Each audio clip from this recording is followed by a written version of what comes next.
নমস্কার বন্ধুরা, welcome back to my channel Bangla knowledge show.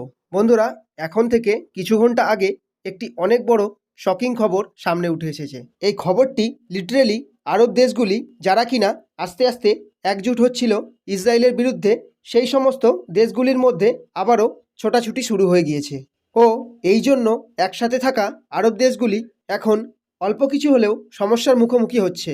অর্থাৎ হয়েছে এটি, আজ সকালে আমেরিকার সেনা ঘোষণা করে যে তারা সিরিয়া ও ইরাকের সীমানায় অবস্থিত একটি বিশেষ এলাকায় ভয়ানক আক্রমণ করেছে। এই আক্রমণটিকে এত বড় বলে মনে করা হচ্ছে কেন? এর কারণ হলো আবু কামাল, অর্থাৎ এটি একটি বিশেষ এলাকা যেটি কিনা সিরিয়াতে অবস্থান করছে, প্রায় ইরাকের কাছে। স্ক্রিনে আপনি লোকেশনটি দেখতেই পাচ্ছেন।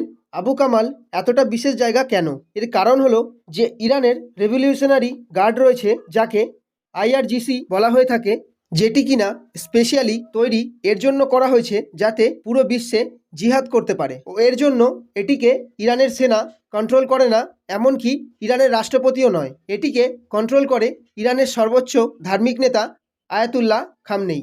এখন এই আইআরজিসি এর একটি বেস মেনে চলুন। এখানে এদের একটি ওয়েপেন্সের অনেক বড় ডিপো ছিল, যাকে আপনি ওয়েপেন্সের ভান্ডারও বলতে পারেন, যেখানে এরা ইরানের থেকে আলাদা আলাদা ড্রোন, অ্যামুনিশন, তোপ, তাদের গোলা বারুদ এনে মজুত করত। তারপর এখান থেকে সমস্ত আরব ওয়ার্ল্ডে এদের যে আলাদা আলাদা প্রক্সি রয়েছে, যেমন হলো হামাস গাজায়ের মধ্যে, লেবাননের মধ্যে হিজবুল্লাহ রয়েছে, ইয়ামানের মধ্যে হুতি বিদ্রোহ রয়েছে, সেই সমস্ত সংগঠনের মধ্যে ভাগ করে দিত এখান থেকে।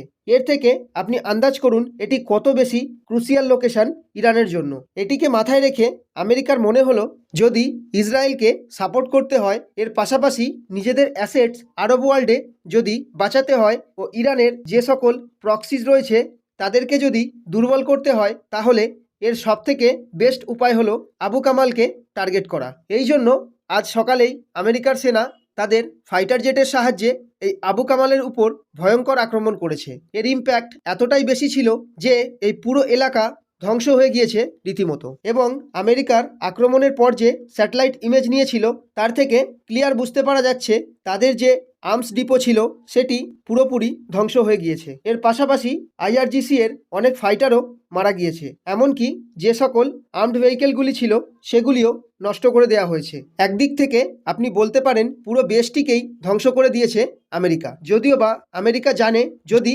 ইসরায়েল হামাসের যুদ্ধে তারা এমন টাইপের অ্যাটাক করে, তাহলে পুরো আরব ওয়ার্ল্ডে এই খবরটি পৌঁছে যাবে যে আমেরিকা তাদের সেনারূপে সাহায্য করছে ইসরায়েলকে। এই জন্য আমেরিকার এই আক্রমণের পরেই আমেরিকান সেনা বলে আপনারা এটিকে ইসরায়েল হামাসের যুদ্ধের সাথে জুড়ে দেখবেন না। কিন্তু এই আক্রমণের ফলে আমেরিকা সবথেকে প্রথমে এই কাজটি করে দিয়েছে।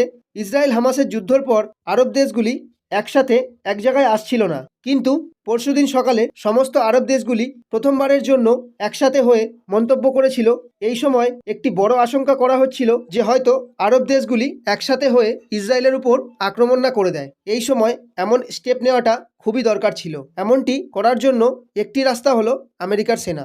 অর্থাৎ আরব দেশ শুধুমাত্র একটি জিনিসকেই ভয় পায়, সেটি হলো আমেরিকান সেনা। কেননা এরা জানে আমেরিকান সেনা আজ পর্যন্ত যে সকল আরব দেশে প্রবেশ করেছে, সেই দেশ আজ পর্যন্ত মাথা তুলে দাঁড়াতে পারেনি। আমেরিকা পুরোপুরি শেষ করে দিয়েছে তাদের। এই সময় তাদের এই খবরটি দেওয়া খুবই প্রয়োজন ছিল ও সিরিয়ার আক্রমণ সেই কাজটি করে দিয়েছে। দ্বিতীয় বড় কারণটি হলো এই আবু কামালকে ইসরায়েল অনেক ভয় পাচ্ছিল। সেই ভয়টি হলো এই আবু কামালের ওয়েপেন্সের একটি অনেক বড় গুদাম রয়েছে ও এমনকি অনেক ভয়ানক অস্ত্রশস্ত্র রাখা হয়েছে এখানে, স্পেশালি কামাকাজি ড্রোন। ভয় এটি ছিল ইরান এই আবু কামালের থেকে ওয়েপেন্সের সাপ্লাই লেবাননের থ্রুতে হামাস অথবা হিজবুল্লাহকে না পাঠিয়ে দেয়। এমন পরিস্থিতিতে ইসরায়েল খুব বাজেভাবে ফেঁসে যাবে ও ইসরায়েলের হেভি ড্যামেজ হবে। তাই ইসরায়েলের সাহায্যের জন্য ইনডিরেক্টভাবে আমেরিকা এই যুদ্ধে অংশগ্রহণ করেছে ও তারা এই আবু কামালের উপর একটি বড় অ্যাটাক করেছে। এছাড়াও তৃতীয় কারণটি বলা হচ্ছে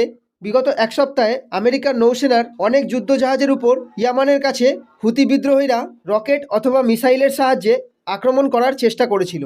যদিও বা এটির ফলে আমেরিকার সেনার কোনো বড় লোকসান হয়নি, কিন্তু এর পাশাপাশি ইরাকে আমেরিকার যে অ্যাম্বাসি রয়েছে সেখানেও আক্রমণ করা হয়েছিল। এই সমস্ত কিছুকে দেখে ইরানকে একটি সোজাসুজি মেসেজ দেওয়ার প্রয়োজন ছিল। সেটি তারা দিয়েছে আবু কামালকে হেভি ড্যামেজ করে।